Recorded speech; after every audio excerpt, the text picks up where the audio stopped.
Hello students, welcome to my channel. तो BA third semester sociology यानी समाज शास्त्र के न्यू बैच की क्लास हमने शुरू कर दी है और आज की वीडियो में हम पढ़ने वाले हैं यूनिट नंबर 1।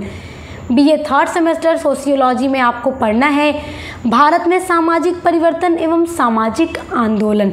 तो जैसा कि आपको बताया कि हम आपके नए सिलेबस के अकॉर्डिंग आपका हर सब्जेक्ट का सिलेबस वाइज क्लास प्रोवाइड कर रहे हैं, यूनिट वाइज आपको क्लास प्रोवाइड करा रहे हैं। सक्सेस मास्टर पॉइंट पर आपको अपने हर सब्जेक्ट का पूरा टॉपिक मिल रहा है पढ़ने के लिए और मॉडल पेपर की वीडियोस भी दी जाएंगी। आपको एग्ज़ाम आने से पहले आपकी पूरी तैयारी करा दी जाएगी, मिड टर्म एग्ज़ाम की भी और सेमेस्टर वाले एग्ज़ाम की भी।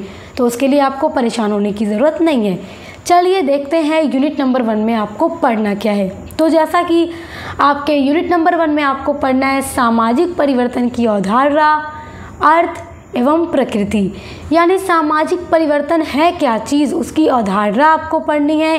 सामाजिक परिवर्तन का अर्थ क्या है, आखिर ये सामाजिक परिवर्तन होता क्या है, सामाजिक परिवर्तन की क्या परिभाषाएं हैं, जो अलग अलग समाजशास्त्री हैं, विद्वान हैं, उन्होंने सामाजिक परिवर्तन के बारे में क्या लिखा है, क्या कहा है, तो उनके अनुसार परिभाषा आपको पढ़नी है। एवं प्रकृति आपको पढ़नी है, जिसमें आप विशेषता भी पढ़ सकते हैं, विशेषता भी कहिए या प्रकृति कहिए, तो वो आपको पढ़ना है आज के टॉप वीडियो में। और दूसरा टॉपिक है आपका यूनिट नंबर 1 का सामाजिक परिवर्तन के कारक एंड संरचना में परिवर्तन। ये टॉपिक आपके यूनिट नंबर 1 के हैं और आज की इस वीडियो में हम सामाजिक परिवर्तन की अवधारणा, अर्थ, परिभाषा, प्रकृति एवं विशेषता को पढ़ने वाले हैं। सामाजिक परिवर्तन के कारक और संरचना में परिवर्तन आपके यूनिट नंबर 1 का पार्ट 2 होगा, क्योंकि इतने सारे टॉपिक एक वीडियो में कवर करूंगी तो वीडियो 1 घंटे का बन जाएगा, फिर आप भी बोर हो जाएंगे, कहेंगे मैम आप बोर कर देती हैं। तो इसलिए आपको ध्यान में रखकर ही सारी चीज़ें करती हूँ, क्योंकि आपके लिए ही सब कुछ है यहाँ पर। अच्छे से पढ़िए, अच्छे मार्क्स लाइए, खूब आगे बढ़िए, सक्सेस होइए अपने जीवन में। सक्सेस मास्टर पॉइंट के साथ पढ़ के चलिए। तो क्या पढ़ना है मैंने आपको बता दिया, यही टॉपिक आज के वीडियो में पूरा नोट्स के साथ कवर करने वाले हैं। सारा कुछ आपको दिया जाएगा इस नोट्स में, जो आपको एग्जाम में लिखना होगा। जैसे मैं नोट्स बनाती हूँ वैसे ही लिख दिया कीजिए, पूरे मार्क्स मिलेंगे आपको। प्लस जो चीज़ें मैं आपको बता के समझाती हूँ उनको भी ध्यान से सुनते रहा कीजिए। जिनकी ऑब्जेक्टिव्स टाइप पेपर होते हैं वो भी पूरी क्लास करेंगे हर सब्जेक्ट की, यहाँ से आपको काफ़ी हेल्प मिलेगी। चलिए, सामाजिक परिवर्तन की अवधारणा। देखिए, प्रत्येक समाज परिवर्तनशील है तथा उसमें निरंतर परिवर्तन होते रहते हैं। कोई भी ऐसा समाज नहीं है जिसमें परिवर्तन न हो रहा हो। तो इसी बात पर प्रोफेसर ग्रीन ने लिखा है कि परिवर्तन समाज में विद्यमान रहता है, क्योंकि प्रत्येक समाज में कुछ न कुछ असंतुलन पाया जाता है और समाज में इसी कारण परिवर्तन यानी बदलाव होता रहता है। देखिए, सामाजिक जीवन में कोई भी ऐसा अंग नहीं है जिसमें कुछ न कुछ परिवर्तन न हो। देखिए, कुछ परिवर्तन ऐसे होते हैं जिन्हें हम अपने आँखों से देख सकते हैं, यानी कि कुछ परिवर्तन इतना तेज़ी से होते हैं जिन्हें हम देख पाते हैं, महसूस कर पाते हैं कि हाँ, ये चीज़ें तो काफ़ी ज़्यादा बदल गई हैं समाज के अंदर। लेकिन कुछ जो परिवर्तन होते हैं उनकी प्रकृति कुछ इस तरह की होती है कि न उन्हें हम देख पाते हैं और न ही हम ये अनुभव कर पाते हैं कि क्या ये परिवर्तन हो गया। तो कुछ इस तरीके से भी समाज के अंदर परिवर्तन होता है। परिवर्तन एक सर्वव्यापी नियम है, इसके प्रभाव से कोई नहीं बच सकता। देखिए, जब इंसान बदल जाता है तो समाज क्यों नहीं बदलेगा। जब इंसान बदलेगा, सोच बदलेगी, तो समाज में होने वाली क्रियाएं, उसकी संरचना, उसके कार्य, उसके स्वरूप में भी परिवर्तन आएगा। यदि हम ही अपने समाज में वर्तमान रीति रिवाज को देखें, वर्तमान परंपरा को देखें या वर्तमान रहन सहन आदि को हम देखें, तो हम बहुत ज़्यादा बदलाव देखेंगे कि प्राचीन समय में तो ऐसा नहीं था जैसा आज के समाज में है। अगर आप बस अपने ही समाज को देख लीजिए कि हम जिस तरह से आज रह रहे हैं, हमारा रीति रिवाज, परंपरा, जो कुछ भी हैं, तो आपको पता चलेगा कि कुछ दशक पहले ये जिस रूप में थी आज नहीं है। पहले कुछ और था, आज कुछ और है। तो ये क्या कहेंगे आप, क्या कहेंगे? चीज़ें बदल रही हैं। जब बदल रही हैं तो आप क्या कहेंगे? सामाजिक परिवर्तन है ये, क्योंकि समाज में होने वाले परिवर्तन को सामाजिक परिवर्तन कहा जाता है। जो उसके स्वरूप, उसकी संरचना, उसके कार्यों में परिवर्तन आए वो सामाजिक परिवर्तन कहलाता है। अब देखिए सामाजिक परिवर्तन का अर्थ। सामाजिक परिवर्तन का तात्पर्य उन परिवर्तनों से होता है जो समाज की संरचना तथा सामाजिक संबंधों एवं उसके प्रकारों में उत्पन्न होते हैं। समाज में अगर उसके कार्यों में परिवर्तन आ रहा है, उसकी प्रक्रियाओं में परिवर्तन आ रहा है, उसकी अंतःक्रियाओं में परिवर्तन आ रहा है, समाज के संगठन में परिवर्तन आ रहा है, संरचना में परिवर्तन आ रहा है, तो उसे हम सामाजिक परिवर्तन की संज्ञा देते हैं। और जो अवधारणा मैंने आपको अभी सामाजिक परिवर्तन की बताई है उनको आप एग्ज़ाम में अर्थ के रूप में भी लिख सकते हैं, क्योंकि वो आपका अर्थ ही कहा जाएगा जो आपने अभी पढ़ा है। अब विद्वानों के अनुसार देख लेते हैं कि अलग अलग विद्वानों ने सामाजिक परिवर्तन को क्या लिखा है अपने अकॉर्डिंग, अपने शब्दों में।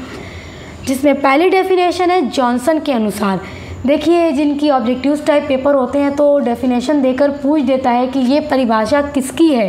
4 विद्वानों के नाम ऑप्शन में दे दिए जाएंगे, तो इसलिए परिभाषा आपको याद होनी चाहिए, क्योंकि बच्चे याद नहीं करते हैं, फिर ऑब्जेक्टिव्स टाइप पेपर आता है तो बहुत परेशान हो जाते हैं। इसलिए डेफिनेशन भी आप याद किया कीजिए हर टॉपिक पर, क्योंकि डेफिनेशन ज़रूर पेपर में पूछा जाता है। उसके अलावा जिनका सब्जेक्टिव पेपर होता है उन्हें तो पूरा इसी तरह से लिखना होगा सब कुछ। डेफिनेशन तो कम से कम 2 विद्वानों की लिखिएगा ज़रूर। हर टॉपिक में मैं डेफिनेशन ज़रूर आपको देती हूँ, जो आसान होती है वही देती हूँ। नोट्स बहुत मेहनत से आपका तैयार करती हूँ, इसलिए वीडियो को लाइक कमेंट शेयर ज़रूर किया कीजिए और चैनल को सब्सक्राइब ज़रूर कीजिएगा। इससे मुझे काफ़ी ज़्यादा खुशी मिलती है कि बच्चों को समझ में आ रहा है, इसलिए हमारे साथ जुड़ रहे हैं और शेयर कर रहे हैं ताकि हर कोई हमसे जुड़ सके और अच्छे से पढ़ाई कर सके। आपको यहाँ सब कुछ बिल्कुल फ्री में दिया जाता है। जॉनसन लिखते हैं कि अपने मौलिक अर्थ में सामाजिक परिवर्तन का तात्पर्य होता है सामाजिक संरचना में परिवर्तन। कितनी छोटी डेफिनेशन दे दी जॉनसन ने। जॉनसन ने क्या कहा कि अपने मौलिक अर्थ में सामाजिक परिवर्तन का तात्पर्य होता है सामाजिक संरचना में परिवर्तन आ जाना। अगर सामाजिक संरचना में परिवर्तन आ गया तो उसे हम नाम दे देंगे सामाजिक परिवर्तन का। दूसरी डेफिनेशन है डेविस के अनुसार। डेविस लिखते हैं कि सामाजिक परिवर्तन से केवल वे ही परिवर्तन समझे जाते हैं। देखिए यहाँ पे लिखा है समझे जाते हैं, ठीक है, इसलिए स्क्रीनशॉट कर लीजिएगा। बता इसलिए रही हूँ ताकि स्क्रीनशॉट करने के बाद आप लोग को कन्फ्यूज़न ना हो। डेविस लिखते हैं कि सामाजिक परिवर्तन से केवल वे ही परिवर्तन समझे जा सकते हैं जो सामाजिक संगठन अर्थात समाज के ढांचे, समाज के कार्यों में घटित होते हैं, तो वो समाज में होने वाला परिवर्तन कहलाता है। वेरी इंपॉर्टेंट है अब आपके लिए सामाजिक परिवर्तन की विशेषताएं। देखिए स्टूडेंट्स, यहाँ से आपका जो आप पढ़ रहे हैं सामाजिक परिवर्तन, यहाँ से आपके पेपर में 2 क्वेश्चन ज़रूर आएगा। एक लॉन्ग में आएगा, एक शॉर्ट में आएगा। वेरी शॉर्ट में आ सकता है सामाजिक परिवर्तन का अर्थ दीजिए या सामाजिक परिवर्तन की परिभाषा लिखिए। तो आप परिभाषा यही लिख दीजिएगा। विद्वानों के अनुसार लिखेंगे तो और भी अच्छा है, 50 शब्दों में ही तो लिखना होता है, 2 डेफिनेशन लिख दीजिएगा। लॉन्ग में क्वेश्चन कैसे आएगा, सामाजिक परिवर्तन का अर्थ और विशेषताओं को लिखते हुए सामाजिक परिवर्तन की विशेषताएं बताइए। तो विशेषता जब आपसे पूछेगी तो आपको एक्सप्लेन करके लिखना होगा। यहाँ पे मैं आपको इम्पॉर्टेंट विशेषताएं बताऊंगी जो आसान भी हैं, आप उनको सुनिए, समझिए और याद कर लीजिए और नोट कर लीजिए। चलिए, पहली विशेषता है सामाजिक परिवर्तन व्यक्ति से संबंधित नहीं होता है, क्योंकि ये तो समाज से संबंधित होता है। सामाजिक परिवर्तन का स्वभाव जो है वो सामाजिक होता है, व्यक्तिगत नहीं होता है। व्यक्ति में परिवर्तन आएगा तो उसे हम सामाजिक परिवर्तन नहीं कहेंगे। एक इकाई में होने वाले परिवर्तन को हम संपूर्ण समाज में होने वाला परिवर्तन नहीं मान सकते, क्योंकि समाज में सामाजिक परिवर्तन उसी परिवर्तन को कहते हैं जिससे पूरे समाज का ढांचा बदल जाए, उसकी पूरी प्रक्रियाएं बदल जाएं, उसकी संरचना बदल जाए, उसका पूरा संगठन का ही स्वरूप बदल जाए, समाज में होने वाले जो कार्य हैं वो पूरे बदल जाएं। समाज अगर उन्नत दिशा की ओर बढ़ रहा है, पहले बहुत पीछे था, वो आगे जा रहा है, वो भी सामाजिक परिवर्तन के अंदर आएगा। तो ये व्यक्ति से संबंधित नहीं होता, ये समाज की प्रक्रियाओं से संबंधित होता है, याद रखिएगा।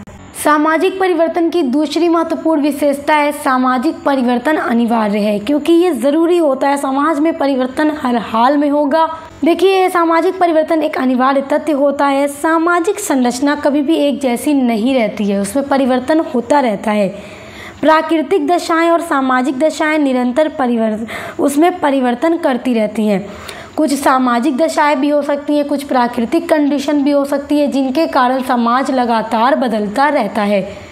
तीसरी विशेषता है सामाजिक परिवर्तन अत्यंत जटिल होते हैं। देखिए, सामाजिक परिवर्तन की प्रकृति इतनी जटिल होती है कि उन्हें स्पष्ट रूप से हम वर्जित नहीं कर सकते। इसका प्रमुख कारण ये होता है कि सामाजिक परिवर्तन गुणात्मक होते हैं, जिनका मापन करना संभव नहीं हो पाता। तो हम ना उनका माप कर सकते हैं, और जब माप नहीं कर पाएंगे तो उनको ठीक बिल्कुल से समझ भी नहीं पाएंगे। तो इस कारण जो सामाजिक परिवर्तन होता है ये एक बहुत जटिल प्रक्रिया होती है। चौथी विशेषता है सामाजिक परिवर्तन सामुदायिक परिवर्तन से संबंधित होता है। देखिए, सामाजिक परिवर्तन उसी परिवर्तन को कहते हैं जब संपूर्ण समुदाय में रहन सहन के तरीकों में परिवर्तन हो जाए। तो उससे क्या होगा, पूरा समाज बदल जाएगा। देखिए, एक समाज है, एक समाज तो दुनिया में नहीं है, हम एग्जाम्पल के लिए ले रहे हैं। एक समाज है, सपोज दैट उस समाज में रहने वाले अनेकों हज़ारों लोग, लाखों लोग हैं, करोड़ों लोग हैं। तो अगर किसी एक फैमिली के रहन सहन, व्यवहार, लाइफ स्टाइल में परिवर्तन हो जाए तो हम उसको सामाजिक परिवर्तन नहीं कहेंगे। जब तक उस समाज में रहने वाले हर लोगों का परिवर्तन न हो जाए, जब पूरे समुदाय के रहन सहन और तरीके में परिवर्तन हो जाएगा, तभी उसे हम सामाजिक परिवर्तन की संज्ञा दे सकते हैं। तो ये भी एक सामाजिक परिवर्तन की बहुत इम्पॉर्टेंट विशेषता है, याद रखिएगा। पांचवी विशेषता है सामाजिक परिवर्तन एक सार्वभौमिक घटना है। देखिए, सामाजिक परिवर्तन सर्वव्यापी होती है, अर्थात जो सामाजिक परिवर्तन होता है वो एक ऐसी घटना है जो प्रत्येक युग में होने वाली प्रक्रिया है, ना कि सिर्फ किसी एक विशिष्ट युग में या फिर एक समाज में। ये पूरे विश्व में होने वाली प्रक्रिया है, पूरे युग में होने वाली प्रक्रिया है। ऐसा नहीं है कि समाज आज के टाइम में बदलने लगा। अगर आप हिस्ट्री उठाकर देखें, प्राचीन समय से लेकर आज तक परिवर्तन होता जा रहा है, बदलाव होता जा रहा है। ऐसा नहीं है कि दुनिया में जितने भी समाज हैं उनमें बस एक ही समाज में परिवर्तन आ रहा है। हर स्थान पर, हर देश, हर समाज में परिवर्तन आ रहा है। तो विश्व के किसी भी कोने में समाज, कोई भी ऐसा समाज नहीं है जो सदैव स्थिर रहता हो, क्योंकि उसमें परिवर्तन लगातार आएगा। इसी कारण इसको एक सार्वभौमिक घटना या सार्वभौमिक प्रक्रिया भी कहा जाता है, क्योंकि पूरे विश्व में परिवर्तन आता रहता है, कहीं एक जगह नहीं आता। इसलिए इस कारण इसको सार्वभौमिक घटना भी कहा जाता है। तो आई होप आज की वीडियो में ये सब कुछ आप बहुत अच्छे से समझ गए हों, और इसी तरह से आपके सभी सब्जेक्ट पर वीडियोज़ आ रही हैं, सभी की प्लेलिस्ट बनी हुई है। चाहे आप अपने बीए थर्ड सेमेस्टर में कोई भी सब्जेक्ट पढ़ रहे हैं, उनके लिए आप चैनल पर आकर प्लेलिस्ट में चेक कीजिए। सेमेस्टर का नाम देकर सब्जेक्ट वाइज प्लेलिस्ट बनी हुई है, आप लोग चेक कीजिएगा, उसमें आपको मिल जाएगी। न्यू सिलेबस के अकॉर्डिंग आपकी पूरी क्लास कराई जा रही है। तो हम मिलते हैं नेक्स्ट वीडियो के साथ।